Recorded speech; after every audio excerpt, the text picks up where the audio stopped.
আসসালামু আলাইকুম, সবাই কেমন আছেন? আশা করি ভালো আছেন। আল্লাহর রহমতে আমিও ভালো আছি। আজকে আমি দেখাবো আমি কি রান্না করি। আমি এখানে সিম আলু কেটে নিয়েছি ভাজি করার জন্যে। এখানে আমি ভাজিটা বসিয়ে দিচ্ছি। এখানে আমি পেঁয়াজটা বসিয়ে দিয়েছি। তারপর এখানে আমি সব কিছু দিয়ে দিব। ভাজিটা আপনার ভাইয়া পছন্দ করে সিম আলু ভাজিটা। এই জন্য আমি প্রায় সময় আমার ভাজিটা করা পড়ে। এই জন্য পুরোটা ভিডিও আপনাদের সাথে দিতে পারিনি। আজকে আমি পুরো ভিডিওটা দিয়ে দিব। আমি সিম আলু ভাজি করছি। আমাদের অঞ্চলে এভাবে ভাজি খায়। এখানে কে কেমনে খায় সেটা আমি জানি না, আমরা খাই সেটা জানি। আমি এখানে লবণ দিয়ে দিলাম।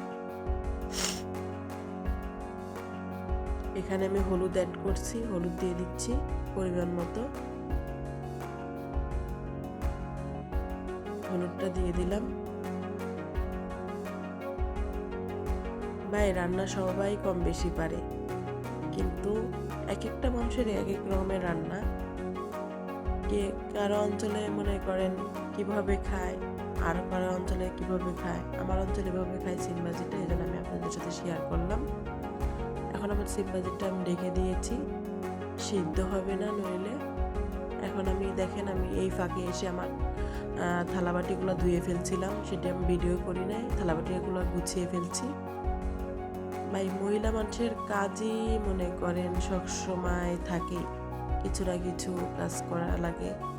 এই ফাঁক দিয়ে কিছু না কিছু ভিডিও করে আপনাদের সাথে সারি আমি এটা শেয়ার করি, কিন্তু মনে হয় আমার ভিডিও আপনারা পছন্দ করেন না, এই জন্য ভিউজ কমে গেছে। আপনারা যেখান থেকে আমার ভিডিওটা দেখেন কমেন্ট করবেন, সাবস্ক্রাইব করবেন এবং শেয়ার করবেন। দেখেন আমার সিম ভাজিটা উঠিয়ে ঢাকনা উঠিয়ে আমি এটা এখন একটু নেড়ে চেড়ে দিব। আসলে এইভাবে সিম ভাজিটা করলে অনেক মজা লাগে, আপনারা করে দেখতে পারেন। আজকে আপনাদের সাথে পুরোটাই লং ভিডিও ছাড়বো আমি সিম ভাজি। দেখেন এখন আমি এখানে ডাল সিদ্ধ দিতেছি, ডাল ভর্তা আর সিম করবো আমি। এখানে ডাল এই জন্য নিয়ে নিলাম। এখানে আমার সিম ভাজিটা দেখি সিদ্ধ হয়েছে নাকি। হ্যাঁ, প্রায় সিদ্ধ হয়ে গেছে, কিন্তু আমরা সিম ভাজিটা খাই কিভাবে, একদম ভাজা ভাজা হয়ে যাবে ভাজতে ভাজতে।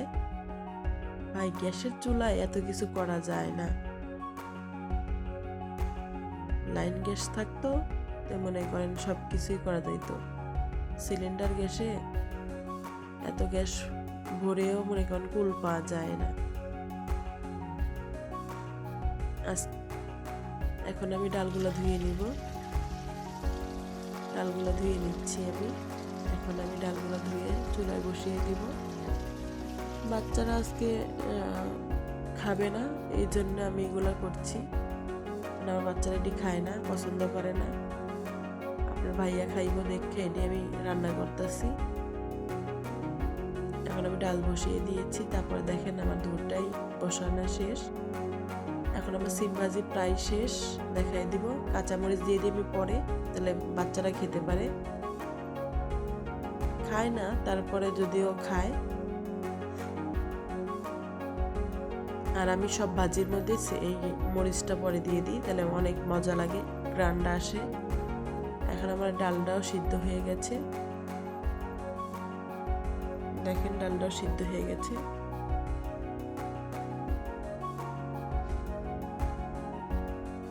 এখন আমি চুলাটা বন্ধ করে দিব। তারপর আমার ভাজিটাও করা শেষ। সবাই ভালো থাকবেন আশা করি।